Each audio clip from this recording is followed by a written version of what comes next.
Hola, buenas tardes a todos. Mi nombre es David Manrique, soy licenciado en farmacia y, bueno, antes de nada, pues muchas gracias a todos los asistentes por participar en esta sesión y, por supuesto, también gracias a los organizadores, ¿no? A Natural Distribution, a Flori Lungu, su gerente, por estar siempre con estas iniciativas de formación y al Laboratorio Optim, pues también por todo el apoyo y siempre las formaciones que hacemos en común, ¿no?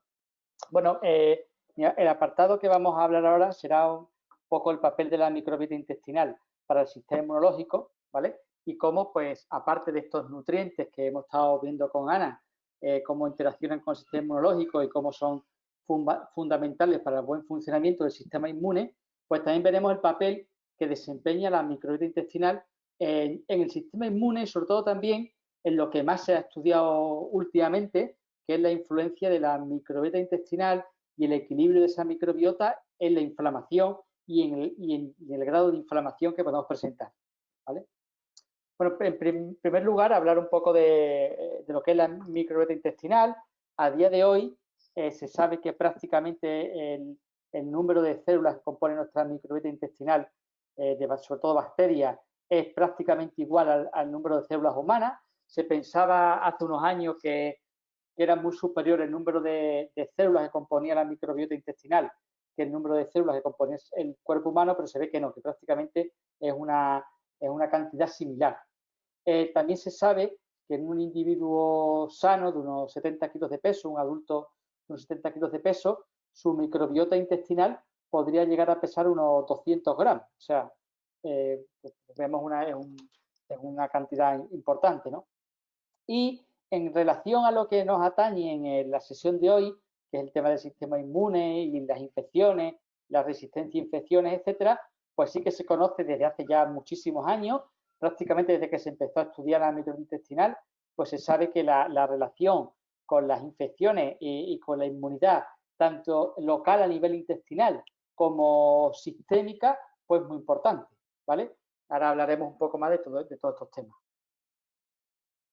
Esta diapositiva, que está publicada en el año 2018, aquí abajo tenéis el link y que es de acceso gratuito, libre, a la publicación entera. Me gusta mucho porque, bueno, pues representa por un lado eh, lo que es la microbiota, pues el tipo de microorganismos que nos podemos encontrar, los divide de una forma muy simple, pero muy visual, entre, por un lado, microorganismos, bacterias beneficiosas, que serían las amarillas, y bacterias o microorganismos proinflamatorios, que serían los que están pintados en color rojo y que en principio serían, vamos a llamarle los no buenos, ¿no? Y me parece muy interesante porque la publicación directamente habla de que aquello que tenemos en la microbiota que no es positivo es lo que provoca inflamación. Y ellos le nombran como bacterias o microorganismos proinflamatorios. Por otro lado, también el esquema hace le da mucha importancia y hace una diferenciación entre los metabolitos que son capaces de producir los microorganismos. O sea, al final, estos microorganismos que tenemos en la microbiota intestinal, por un lado, pueden interaccionar de forma directa, como luego veremos, con nuestro sistema inmune a través de diferentes tipos de receptores de inmunidad innata, como los Toll-like receptors, los TLR, pero sobre todo también son muy importantes porque estos microorganismos generan diferentes metabolitos. Y estos metabolitos pueden ser metabolitos beneficiosos, como después veremos algunas vitaminas, como las vitaminas del grupo B, que son generadas en diferentes proporciones por la microbiota, o otros metabolitos como el ácido graso de cadena corta, que se comportan como nutrientes del epitelio intestinal, pero también veremos que puede haber metabolitos no beneficiosos o perjudiciales y que lógicamente tendremos que evitar que haya una microbiota que genere estos metabolitos. Y también, como veis, el esquema, cuando habla de disbiosis o de alteración de la microbiota, emplea el símbolo este de inflamación, como dando a entender que lo que nos preocupa cuando hay una microbiota alterada es el grado de inflamación que provoca, y claro, lógicamente la inflamación está directamente relacionada con el sistema inmune, ¿no? Y aquí también tenemos toda una serie de parámetros que pueden alterar la microbiota intestinal. El estilo de vida, la dieta, medicamentos, etcétera, etcétera, que ahora iremos viendo. En el artículo se detalla uno por uno y nosotros pues, iremos viendo algunas cosas más interesantes, ¿no? Bueno, pues esta diapositiva que es de autoría de Nutrir en Red, que es un proyecto formativo muy interesante, que aquí abajo he dejado la referencia, Nutrir en Red, ¿vale? Habla de que, lógicamente, sabemos, de hace mucho tiempo, que hay muchos fármacos, muchos medicamentos que alteran las microbiota intestinales. Todo es conocido, por ejemplo, el efecto de los antibióticos alterando las microbiota intestinales. Pero aquí yo quería llamar la atención sobre que no solamente los antibióticos pueden alterar la microbiota, sino que hay otra serie de fármacos, como muy bien explica en esta diapositiva este proyecto Nutrir en Red, como por ejemplo los antiácidos, los inhibidores de la bomba de protones, omeprazol, etcétera, que también tienen un efecto muy importante sobre la microbiota, provocando disbiosis y alteración de la microbiota. Y he querido nombrar específicamente estos medicamentos, los antiácidos, los inhibidores de la bomba de protones, los IBP, porque son uno de los fármacos más utilizados. O sea, se consumen muchísimo y tenemos que tener en cuenta que muchas de las alteraciones que podemos encontrar de la microbiota pueden venir también no solamente por los antibióticos, sino también por el uso de este tipo de fármacos. ¿Vale? Un momentito. Ahora, también un tema muy interesante, hablando de medicamentos de microbiota, que también puede tener influencia en el sistema inmune, la inflamación, etcétera, es las interacciones microbiota-fármacos. Esto es un tema que se ha empezado a estudiar más recientemente y es muy interesante. Por ejemplo, esto es una publicación de este mismo año 2020, de agosto, en el que se habla cómo determinadas bacterias de la microbiota son capaces de biotransformar o metabolizar la histidina y dan lugar a una molécula que se llama imidazol propionato. Y parece ser, en estudios que se han hecho, que este imidazol propionato pues puede alterar el efecto que tiene un medicamento como es la metformina sobre los niveles de glucosa en sangre. Entonces, bueno, pues una persona, por ejemplo, que esté tomando este medicamento para controlar la glucosa en sangre, que es la metformina, pues si tiene un determinado tipo de microbiota que unida a la ingesta de histidina produce esta molécula, este imidazol propionato, pues puede pasar que el medicamento pues actúe peor o no dé todo el efecto deseado. Esto también es un tema que está estudiando mucho y es muy, muy interesante, ¿no? Esta interacción microbiota-fármacos, ¿no? Y, por supuesto, las interacciones microbiota-dieta. Después luego hablaremos un poco más del efecto de la dieta sobre la microbiota, sobre los metabolitos de la microbiota y sobre la inflamación, pero aquí también quería llamar la atención sobre cómo, por ejemplo, determinadas sustancias de la dieta, como en este caso son un estudio publicado también en el año 2020, como por ejemplo la colina o la L-carnitina, pues en condiciones normales son metabolizadas por la microbiota, dando lugar a la trimetilamina. Esta trimetilamina TMA sería metabolizada a nivel hepático, dando lugar a la trimetilamina N-óxido, TMAO, y bueno, pues pasaría a circulación sistémica, se eliminaría a nivel renal, ¿no?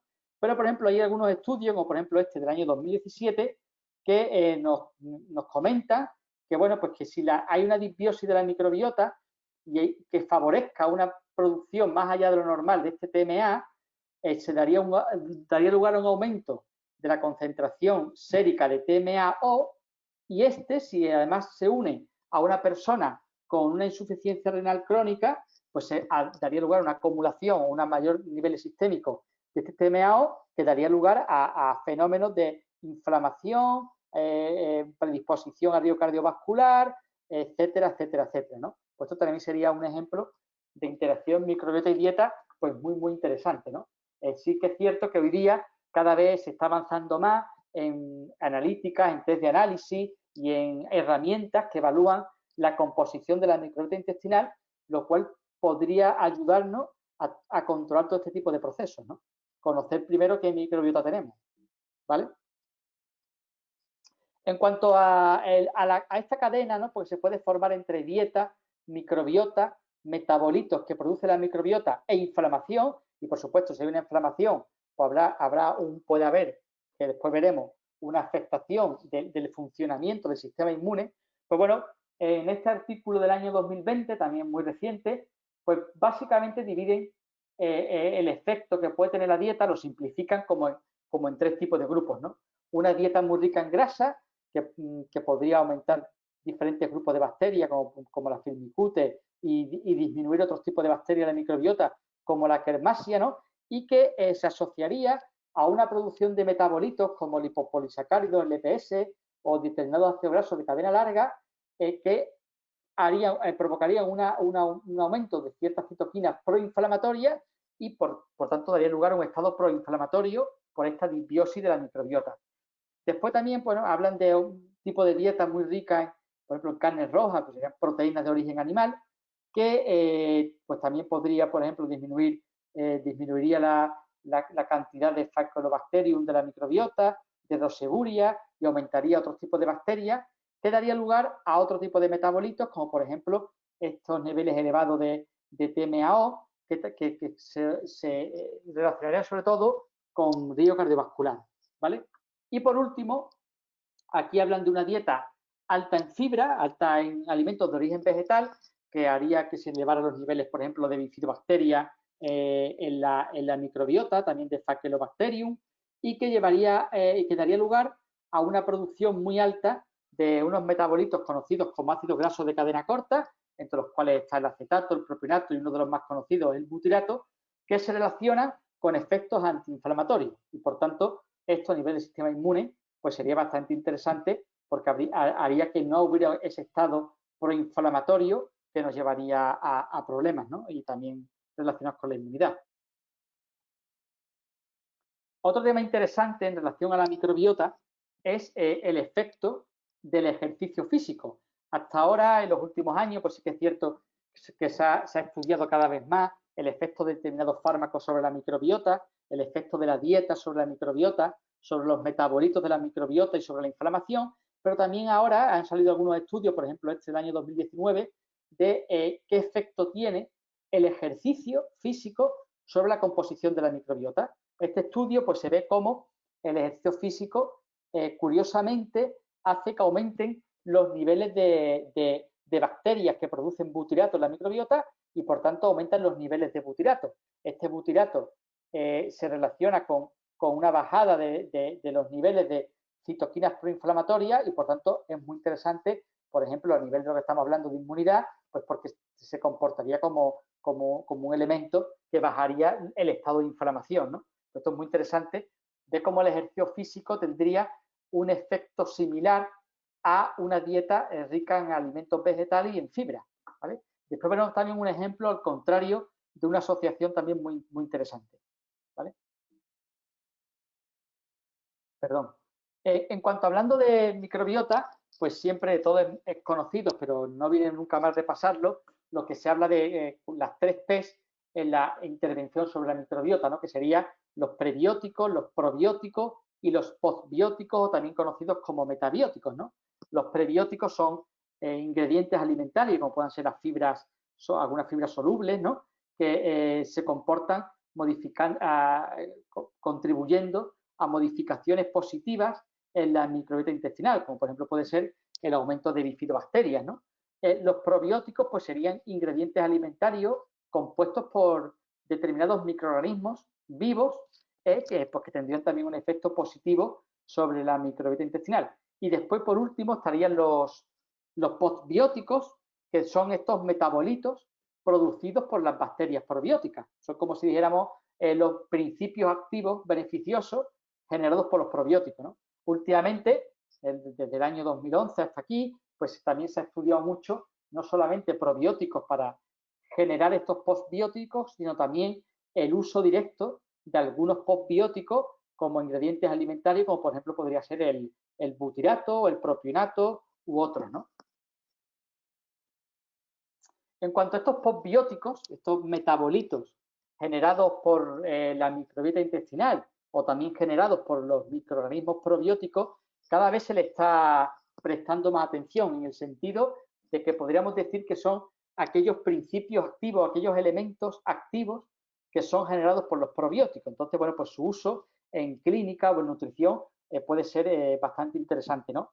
Se habla que los postbióticos podrían tener pues un efecto, vamos a llamarle local, que sería a nivel intestinal, como por ejemplo a nivel de la inflamación del intestino, un efecto antimicrobiano sobre bacterias, vamos a llamarle patógenas o malas o proinflamatorias que se encuentran a nivel intestinal.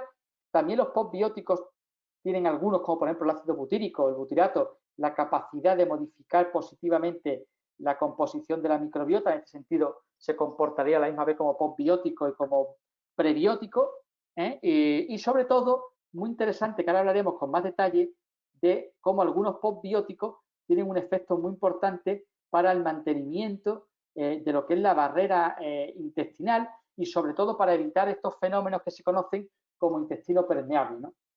Y después, muchos postbióticos pues también tienen efectos sistémicos. Por ejemplo, se conocen algunos péptidos antihipertensivos que son generados por la microbiota intestinal. También se conoce el efecto de algunos alimentos como vitaminas del grupo B, que tienen efectos sistémicos, por supuesto, y que también pueden ser generadas por la microbiota intestinal, etcétera, etcétera, ¿no? Yo os dejo esta diapositiva que también la tendréis, que es muy representativa, muy interesante. En cuanto al tema de los efectos, vamos a llamarle a nivel de defensa o a nivel inmunitario, de los probióticos, postbióticos, prebióticos, etcétera, esto es un esquemita que, aunque la imagen es un poco pequeña, pero es muy representativo, ¿no? De todas formas, aquí tenéis el link donde os la podéis descargar de la completa la diapositiva, ¿no? Se habla de exclusión competitiva, de que algunas bacterias probióticas beneficiosas de la microbiota, pues simplemente por un fenómeno físico, son capaces de evitar que determinados microorganismos proinflamatorios o patógenos se instalen en nuestra microbiota de forma, vamos a llamarle, más permanente, ¿no? También las bacterias, vamos a llamarle probióticas, pueden generar sustancias antimicrobianas, sustancias que directamente inhiben o limitan el crecimiento de bacterias, vamos a llamarle proinflamatorias, ¿no? Esto también sería un mecanismo de defensa a nivel local, ¿no?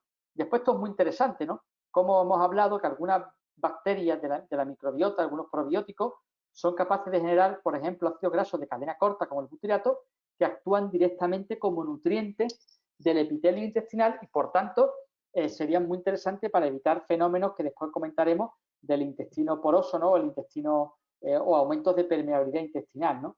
Y también la inmunomodulación que algunas bacterias de la microbiota o probióticos pueden generar o pueden ayudar a generar, podrían ser bien por los metabolitos que liberan, que tuvieran un efecto inmunitario, o bien porque estas mismas bacterias probióticas tuvieran una interacción directa con células del sistema inmune que se encontrarían en esta barrera intestinal o en este epitelio intestinal, pero que después tuvieran un efecto cascada más allá a nivel sistémico, ¿no?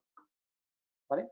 Esta aquí diapositiva representa un poco, esquematiza todos estos eventos, ¿no? Todas estas funciones o acciones. Es muy interesante hablar de un tipo de metabolito o de molécula que se encuentran en las bacterias, sobre todo las bacterias gram negativas que se encuentran en la microbiota, que son bacterias que se consideran proinflamatorias, que es lo que se conoce como el lipopolisacárido o LPS, ¿vale? Ese lipopolisacárido LPS, como hemos dicho, se encuentra fundamentalmente en las bacterias gram negativas proinflamatorias que podemos encontrar por alteración de la microbiota y, sobre todo, es muy interesante o muy importante tenerlo en cuenta porque tiene una acción bastante, vamos a llamarle, potente para inducir la síntesis o inducir en la elevación de niveles de citocinas proinflamatorias, ¿no? Como puede ser el TNF, el IL-6, etcétera, ¿no? Pero curiosamente, los receptores TLR4 que se encuentran en el epitelio intestinal, etcétera, y en células inmunitarias, que son capaces de interaccionar con este LPS bacteriano y producir este aumento de citoquinas proinflamatorias, también estos mismos receptores son estimulados por los ácidos grasos saturados que tomamos en la dieta. O sea, los ácidos grasos saturados de la dieta, junto con las bacterias, junto con el LPS de las bacterias gram negativas, actuarían sobre este toll-like receptor TLR4, induciendo citoquinas proinflamatorias. Esto es muy interesante porque nos hace ver que una disbiosis de la microbiota intestinal podría asemejarse el efecto a nivel inflamatorio con el que tendría, vamos a llamarle, una dieta alta en grasas saturadas, vamos a llamarle no saludables. Entonces, bueno, pues esto es interesante tener en cuenta para un poco hacernos la idea del efecto proinflamatorio que puede tener esta disbiosis o este aumento de bacterias, vamos a llamarle gran negativa, portadoras del EPS a nivel de la microbiota. Y curiosamente, esto está también muy estudiado, esto es un artículo que aquí abajo de 2018, que os dejo también el link para que podáis acceder al artículo completo. Uno de las sustancias que se opone a la acción de ese LLPS proinflamatorio y a que ese LPS pase lo que es el epitelio intestinal y pase a nivel sistémico es precisamente el butirato. O sea, el butirato, vamos a llamarle, es como el principal enemigo de este LPS, ¿no? Pues vimos antes que la dieta alta en grasas saturadas o dieta alta en grasa provocaba una disbiosis de la microbiota y aparte esa disbiosis pues aumentaba los niveles del LPS en la microbiota y como una dieta, por ejemplo, rica en alimentos vegetales, en fibra, etcétera, hace todo lo contrario, favorece bacterias que suelen ser gran positivas, productoras de butirato y como este butirato es el principal elemento que frena a este LPS, ¿no? O sea que aquí hay una contraposición, podemos llamarla a nivel de molécula, a nivel de metabolitos, entre el butirato y el LPS. Es muy, muy interesante tener también esto en cuenta. Y como por ejemplo este es un artículo publicado en esta revista, que también aquí abajo he puesto en Nature, también he puesto aquí abajo el link para acceder al artículo completo, en el que se explica, pues bueno, pues que como el butirato generado por algunas bacterias como la Roseburia, ¿vale? Al metabolizar las fibras, como este butirato frena la entrada de este LPS a nivel sistémico, ¿vale? Que es producido por estas bacterias gram negativas. Y como al final este LPS, pues se frena esta cascada de cómo este LPS produce inflamación. Aquí se habla en este artículo concretamente del riesgo cardiovascular, pero esta inflamación de bajo grado, por supuesto, también afectaría a la resistencia a infecciones y al comportamiento del sistema inmune. Pues sin ir más lejos, en toda esta pandemia, este tema del COVID-19 que se está a día de hoy, pues bueno, estamos todo el día hablando de lo mismo, podríamos decir, ¿no? Con motivo además, pues lógicamente se está viendo cómo las personas de uno de los grupos de mayor riesgo a padecer estas infecciones, vamos a llamarle, de pronóstico más grave o más perjudicial, son precisamente las personas que tienen ya un riesgo cardiovascular y que por tanto tienen esta inflamación de bajo grado que provoca este riesgo cardiovascular, ¿no? Bueno, aparte de que estos metabolitos y esta microbiota pues puede actuar de forma directa en la regulación del sistema inmune, en la regulación de la inflamación, también se ha visto, y estos son artículos muy interesantes, que también hay una relación muy directa o muy interesante, o vamos a llamarle bastante estudiada y que parece ser que es así, entre las alteraciones de la microbiota y la autoinmunidad, ¿no? Cada vez se ha estudiado más como en diferentes patologías autoinmunes, como puede ser la artritis reumatoide, como puede ser la enfermedad inflamatoria intestinales, como puede ser, por ejemplo, el lupus, etcétera, como hay una alteración de la microbiota, que lógicamente puede deberse a ese mismo proceso autoinmune y ese mismo proceso inflamatorio, pero también parece ser que la microbiota se podría comportar, o esa alteración de la microbiota se podría comportar como un factor de riesgo más que actúe como gatillo para el desencadenamiento de esas enfermedades autoinmunes, ¿no? Entonces, bueno, aquí se explica toda una serie de mecanismos donde los metabolitos producidos por la microbiota intestinal pueden, si hay pueden pues frenar estos mecanismos autoinmunes, actuar a nivel del TH17, de la interleuquina 10, bajar niveles de TNF-alfa proinflamatorio, etcétera, etcétera. Esta es otra publicación muy interesante del año 2017, donde se habla también de otros fenómenos, vamos a llamarle asociados a las alteraciones de la inmunidad, como pueden ser las alergias alimentarias, ¿no?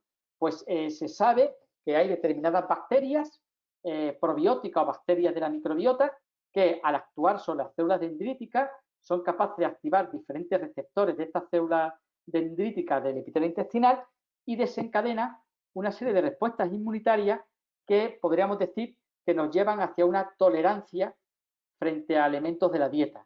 Sin embargo, hay otros microorganismos, otros elementos de la microbiota, vamos a llamarle proinflamatorios, que son capaces de actuar de otra manera totalmente distinta y los llevarían a fenómenos inmunológicos relacionados con no tolerancia o con alergias, ¿no?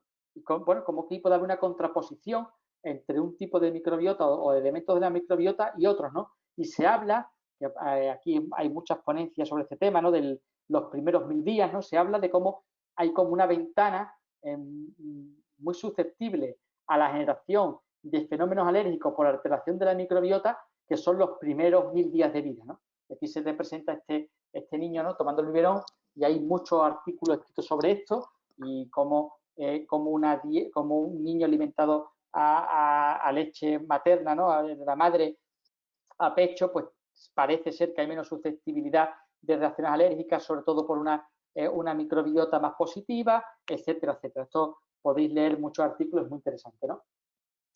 En relación a este tema de las alergias y de cómo la microbiota puede relacionarse con las alergias, esto es un artículo publicado en el año 2018 por la Revista Europea de Alergología e Inmunología Clínica, en que, bueno, que se analizan niños y se ve cómo una dieta que favorezca un aumento en la microbiota del ácido graso cadena corta, butirato y propinato, se relaciona con unas células T reguladoras y con menos fenómenos de alergia alimentaria, de asma, de atopia, etcétera, etcétera. O sea, funcionan como una especie de protección, ¿no?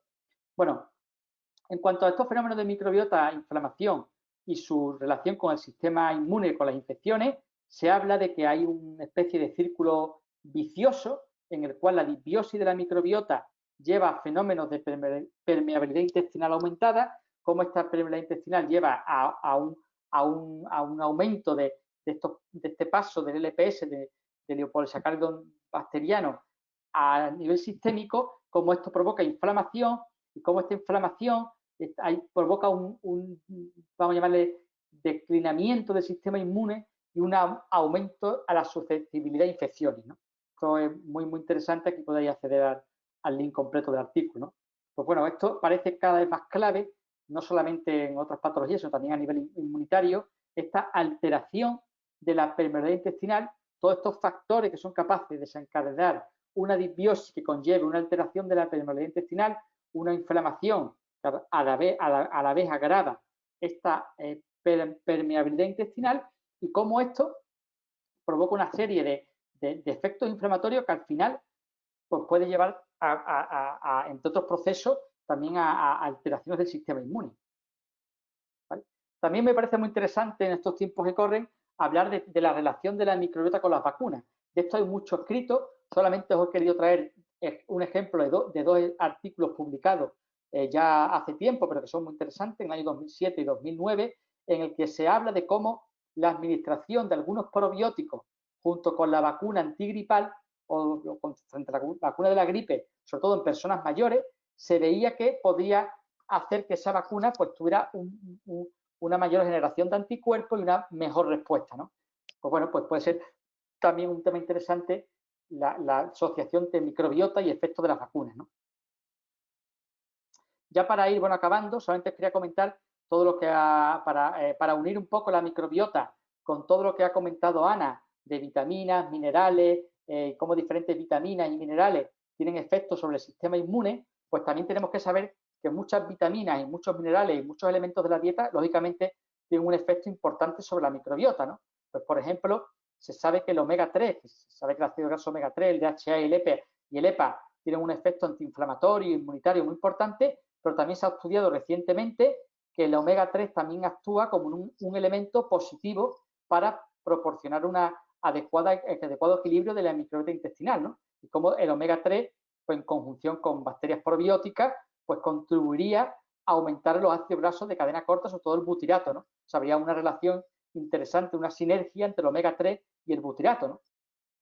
También la vitamina A, que quizás este papel sea más desconocido, ¿no? Pero la vitamina A tiene una acción sobre las mucosas, pero también tiene una acción sobre la microbiota intestinal, muy interesante y positiva. Y, por ejemplo, las proteínas, por ejemplo, la caseína de la leche se relaciona con efectos negativos en la microbiota, sin embargo, la proteína del suero de leche se relaciona con efectos positivos. Es curioso esto, ¿no? Esto ya aquí os dejo la diapositiva y podéis acceder al artículo completo. Esto de las proteínas me parece muy interesante. También os quiero dejar este otro artículo porque se está estudiando mucho que las proteínas de la dieta tienen también alta capacidad de actuar o bien de forma positiva sobre la microbiota, como pueden ser las proteínas vegetales, en el caso, por ejemplo, de la proteína de guisante, o algunas proteínas o exceso de proteínas animales en la dieta pueden provocar alteración de la microbiota. Por tanto, favorecer estos fenómenos inflamatorios y alteración del sistema inmune. Y la vitamina D, que ya ha hablado también Ana muy extensamente de la vitamina D, pues que también sepamos que la deficiencia de vitamina D también se relaciona con fenómenos de disbiosis de la microbiota y con aumento de permeabilidad intestinal. Y por tanto, en muchas ocasiones, un déficit de vitamina D pues, podría provocar estos fenómenos a nivel intestinal de aumento de permeabilidad, etcétera, etcétera. Por tanto, hay que tenerlo en cuenta, ¿no? Y bueno, yo para acabar, pues también comentaros, ¿no? Gracias por la asistencia y por la atención, ¿no? Aquí os quería poner este bodegón de productos que trabajamos en Natural Distribution con Optin y también con nosotros, con Eli Health. Pues bueno, pues recientemente hemos lanzado al mercado un producto llamado Butirato C4 que combina ácido butírico con vitaminas liposolubles. Teníamos ya en el mercado hace mucho tiempo, hace bastante más tiempo, el Buticaps, ¿no? Que es directamente un suplemento de butirato en forma de triglicérido, de liberación retardada, que es muy interesante para todos estos temas que hemos estado hablando. Y bueno, pues también trabajamos proteínas vegetales, DHA, Optin DHA, y también, bueno, como ha comentado Ana, Optin D3, ¿no? Que es un suplemento de vitamina D. Pues bueno, si queréis podéis entrar en la web de Natural Distribution, que aquí os he dejado el enlace, podéis acceder a todos los contenidos de formaciones que hemos ido haciendo estos meses atrás, de vitamina D, de inmunidad, también hemos hablado de diferentes, de microbiota en otras ocasiones, de nutrición, y también podéis acceder a información de todos estos temas que trabajamos, ¿no? Tanto formaciones como productos, etcétera, etcétera. Bueno, yo por mi parte agradeceros la asistencia y bueno, espero que haya sido muy interesante.